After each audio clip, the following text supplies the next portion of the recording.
1761 में जब फ्रांस का वाणिज्यिक जहाज एलुटिल अफ्रीका के पूर्वी तट के बंदरगाह फोल पॉइंट माडागास्कर से रवाना हुआ था।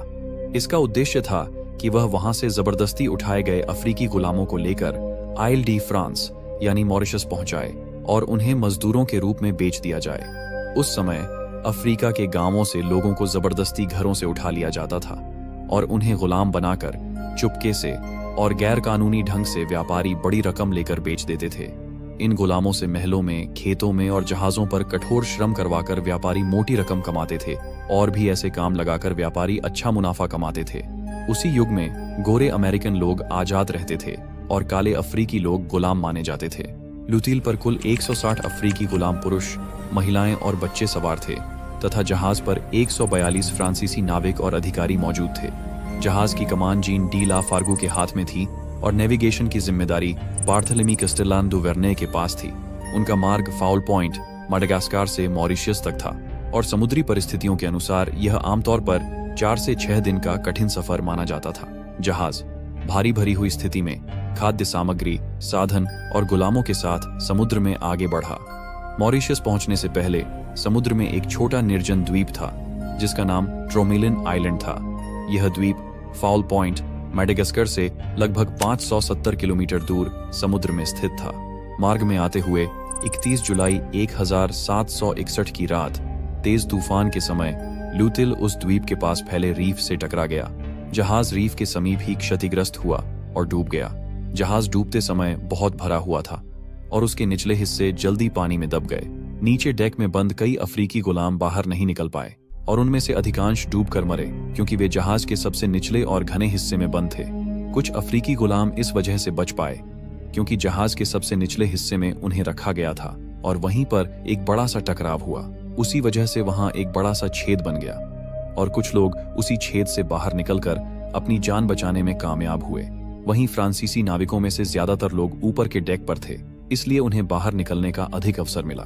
जो भाग्यशाली बचे उन्हें टूटे तख्तों, बैरल और लकड़ी के टुकड़ों को पकड़कर समुद्र में तीव्र लहरों से लड़ना पड़ा और वे तैरते हुए ट्रोमेलिन के किनारे पहुंचे।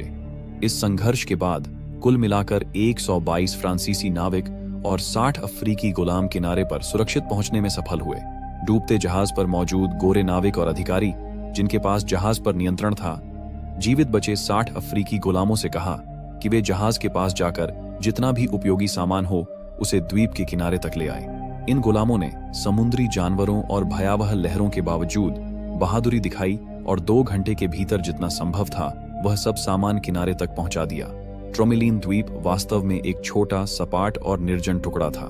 इसकी लंबाई लगभग 1.7 किलोमीटर, चौड़ाई लगभग 700 मीटर और ऊंचाई बहुत मामूली थी। आसपास पेड़ पौधे बहुत कम थे और वहां ताजे पानी का स्रोत न के बराबर था। यह स्थान उन लोगों के लिए किसी आश्रय से अधिक एक ऐसी जगह बन गया जहां बची हुई वस्तुओं और अपनी मेहनत पर ही निर्भर रहकर जिया जाना था। जो लोग किनारे पहुंचे वे थक हारे और सदमे में थे। उन्हें यह पता नहीं था कि वही छोटा सा द्वीप उनके लिए अगले 15 सालों तक घर बन जाएगा। जहाज का डूबना, अफ्रीकी गुलामों का जबरन उठाया जाना और उन लोगों का समुद्र में तैर कर किनारे पहुंचना, ये सब मिलकर एक ऐसी त्रासदी थी जिसका असर वर्षों तक रहा। अब असली कहानी शुरू होने वाली है। समुद्र की भयानक रात के बाद जब सूरज की पहली किरणें उस छोटे से निर्जन द्वीप पर पड़ी, तब 122 फ्रांसीसी नाविक और 60 अफ्रीकी गुलाम थके हारे, भूखे प्यासे रेत पर गिरे पड़े थे। उनके शरीर पर नमक की परत जम चुकी थी और चेहरों पर एक ही सवाल था, अब क्या? जहाज लुतील के डूबने के बाद जो थोड़ा बहुत सामान बचाया जा सका वही अब उनकी उम्मीद थी। उसमें था थोड़ा सूखा मांस, आटा, रोटी, शराब और कुछ पानी, मगर इतने लोगों के लिए यह राशन मुश्किल से 10 दिन भी नहीं चल सकता था। कप्तान ने आदेश दिया कि हर व्यक्ति को दिन में केवल एक बार सीमित मात्रा में भोजन दिया जाए। पहले 2 दिन किसी तरह गुजर गए, लेकिन तीसरे दिन असली संकट शुरू हुआ। पानी लगभग खत्म हो चुका था। चारों ओर सिर्फ खारा समुद्र और धधकती रेत थी। कई लोग प्यास से बेहाल होकर समुद्र का पानी पीने लगे, लेकिन उससे उनकी हालत और बिगड़ गई। तभी कुछ अफ्रीकी गुलामों ने, जिन्होंने कठिन परिस्थितियों में जीना सीखा था, एक उपाय सुझाया। उन्होंने द्वीप के बीचों बीच खुदाई शुरू की। घंटों की मेहनत के बाद जब गीली मिट्टी दिखाई दी और फिर नीचे से मीठे पानी की धार निकली तो सभी के चेहरे पर उम्मीद लौट आई। वह पानी समुद्र का ही था, मगर रेत की परतों से छनकर पीने लायक बन गया था। अब जीवन धीरे धीरे पटरी पर लौटने लगा। मगर उनके पास अब भी एक ही सवाल था, क्या कोई हमें बचाने आएगा? कप्तान ने निश्चय किया कि उन्हें खुद ही रास्ता निकालना होगा। तभी फैसला हुआ कि डूबे हुए लुतले जहाज के बचे हिस्सों से एक नया जहाज बनाया जाए ताकि कुछ लोग जाकर मदद ला सकें। उन्होंने टूटे तख्तों, रस्सियों और पालों से 2 महीने की कठिन मेहनत के बाद एक जहाज तैयार किया। यह वही लकड़ियां थीं जो कभी उनके जहाज लॉटिल की थीं, और अब उन्हीं से बना था नया जहाज, जिसे नाम दिया गया ला प्रोविडेंस, यानी उम्मीद का जहाज। इस नए जहाज में कोई भी अफ्रीकी गुलाम नहीं भेजा गया।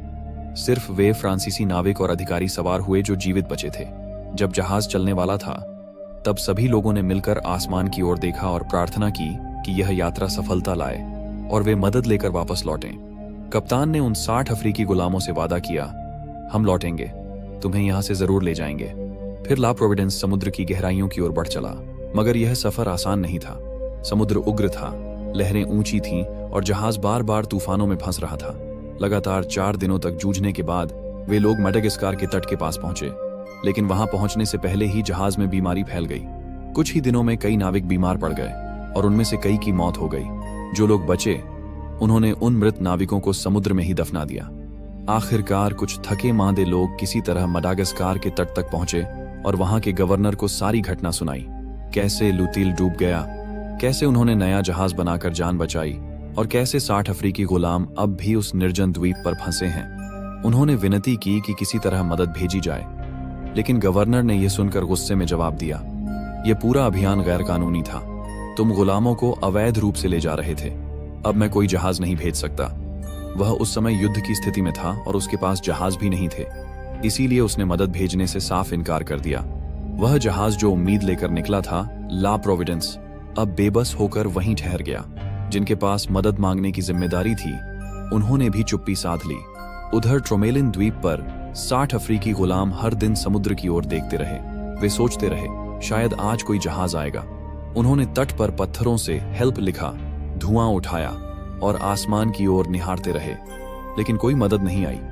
उनके साथी गए थे ला प्रोविडेंस में, पर वे कभी लौटे नहीं। अब इन 60 गुलामों को यह समझ आ गया था, अब उन्हें खुद ही अपने जीवन के लिए लड़ना होगा। और यहीं से उनकी असली जंग शुरू हुई।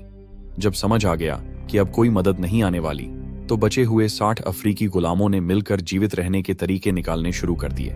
सबसे पहले उन्होंने देखा कि एक बड़ा गड्ढा पहले से ही खोदा हुआ था। यह उनका जीवन केंद्र बन गया।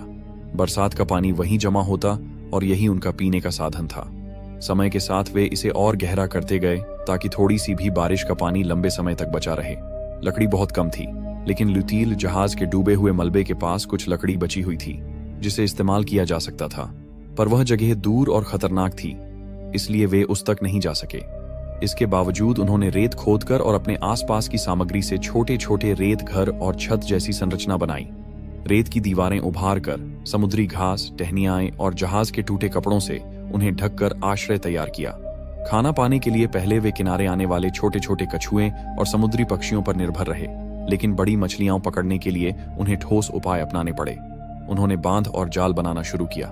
जहां लहरें आती थीं, वे पत्थर और रेत से जाल जैसी संरचना बनाते ताकि मछलियां उसमें फंस जाएं। मछलियों को आकर्षित करने के लिए वे कछुए के टुकड़े और उसका रक्त डालते। पकड़ी मछलियां वे धूप में सुखाकर संग्रहित करते। यही उनका मुख्य भोजन बन गया। पानी बचाना उनकी सबसे बड़ी प्राथमिकता बन गया। गड्ढे को ढक ढांक कर रखना और पानी को छोटे छोटे बर्तनों में भरकर रखना उनकी दिनचर्या बन गई, जिंदगी का नियम बन गया। हर सुबह और शाम एक व्यक्ति पहरा देता ताकि कहीं कोई जहाज दिखाई दे। हर किसी के हाथ में एक जिम्मेदारी बांटी गई। कोई पानी संभाले, कोई जाल बनाए, कोई मछली पकड़े और कोई बूढ़ों व बीमारों का ख्याल रखे। इस अनुशासन ने उनके जीवन में नया संकल्प और शक्ति पैदा की। लगभग 3 हफ्तों के भीतर, जिनमें ताकत और साहस था, उन्होंने बची खुची लकड़ी और जहाज के मलबे से छोटी नाव बनाई। इस नाव पर 20 लोग सवार होकर मैडागास्कर की ओर चले, ये सोचकर कि वहां जाकर मदद लेकर लौटेंगे। उन्होंने पीछे रह गए लोगों से कहा, हम चलते हैं, हम लौट कर आएंगे, हमारा इंतजार करो। लेकिन वे 20 लोग कभी लौट कर नहीं आए। कौन से तूफान ने उन्हें निगल लिया या कहां फंस गए, आज भी कोई नहीं जानता। समय बीतता गया, महीने, साल गुजर गए। 3 साल तक बचे लोग उनकी वापसी का इंतजार करते रहे। इस दौरान कई लोग बीमारी, भूख और कमजोरी से मर गए। जिनके पास शारीरिक शक्ति बची, उन्होंने रेत घर, गड्ढा और बांधों की मरम्मत में अपनी पूरी ताकत झोंक दी। अपने मरे साथियों को रेत में दफनाकर छोटे छोटे चिन्ह बनाकर उनकी याद को सम्मान दिया। समय के साथ उनका जीवन इतना व्यवस्थित हो गया कि वे एक छोटे समाज की तरह एक दूसरे पर निर्भर होकर जी रहे थे। दूसरी ओर जो फ्रांसीसी नाविक ला प्रोविडेंस में गए थे, वे भी मदद के लिए लौटते रहे। उनमें से एक ने बार बार पत्र और संदेश भेजा, जो सालों तक चलता रहा। अंततः 11 साल बाद यह पत्र किसी और के हाथ लगा, जिसने उसे माडागास्कर के गवर्नर के पास पहुंचाया। गवर्नर ने पत्र पढ़ा और उसमें लिखी दर्दनाक सच्चाई को समझा। फिर बचाव भेजने का आदेश दिया। पहली कोशिश में जहाज द्वीप के पास पहुंचा, लेकिन वहां पानी के नीचे खतरनाक चट्टानें और रीफ फैले थे। आगे बढ़ने पर वही स्थिति होगी जो लुटिला जहाज के साथ हुई थी। कप्तान ने जोखिम न लेकर वापसी कर ली और कहा कि इसे 1 साल बाद फिर आजमाया जाए। इस असफल प्रयास ने ट्रोमलिन पर बसे लोगों की आशा को फिर झटका दिया, पर उन्होंने फिर भी अपने गड्ढे को गहरा किया और बांधों व जालों की सुध ली। फिर 1 साल बाद निरंतर प्रयासों के बाद 29 नवंबर 1776 को फ्रांसीसी जहाज ला डॉफिन ट्रोमलिन द्वीप के पास पहुंचा। कप्तान जैक्स मरी बोदैन दे ट्रोमलिन स्वयं द्वीप पर उतरे, और जो दृश्य उन्होंने देखा उसने सभी को हैरान और स्तब्ध कर दिया। जहां कभी 60 लोग जिए थे, वहां अब केवल 7 महिलाएं और एक नन्हा बच्चा ही बचे थे। महिलाएं अपने रेत घरों के बीच खड़ी, हाथ में पुराने थाली बर्तन लिए थीं। पास में वही गड्ढा था जिस पर उनकी पूरी जिंदगी टिकी हुई थी। किनारे पर पत्थरों से बने बांध, सूखी मछलियां और कुछ औजार रखे हुए थे। ये 15 साल की कठिनाइयों और संघर्ष के निशान थे। जब नाविकों ने महिलाओं और बच्चे को जहाज पर बिठाया तो सभी के चेहरे पर हैरानी और आंसू थे। यह दृश्य शब्दों में बयां करना मुश्किल था। ला डॉफिन ने उन 7 महिलाओं और बच्चे को मॉरिशियस, तत्कालीन इले दे फ्रांस, ले जाया। वहां गवर्नर ने उनकी सुरक्षा और आजादी सुनिश्चित की। बच्चे का नाम रखा गया और उसकी परवरिश की गई। महिलाओं को सुरक्षा और सहारा मिला, लेकिन जो खो गया था वह फिर कभी लौटकर नहीं आया। 15 वर्षों में जिन कई जानों, सपनों और परिवारों को मिटाया गया, उससे बड़ा कुछ नहीं था। धन्यवाद दोस्तों, आप लोगों ने इस वीडियो को अंत तक देखा, इसके लिए दिल से शुक्रिया। यदि आपको वीडियो पसंद आया है तो अपने दोस्तों के साथ शेयर कीजिए और साथ ही चैनल को सब्सक्राइब करना भी मत भूलिए। तो चलिए, हम लोग कुछ इसी तरह की वीडियो में फिर से मिलेंगे। तब तक के लिए बाय और दिल से धन्यवाद।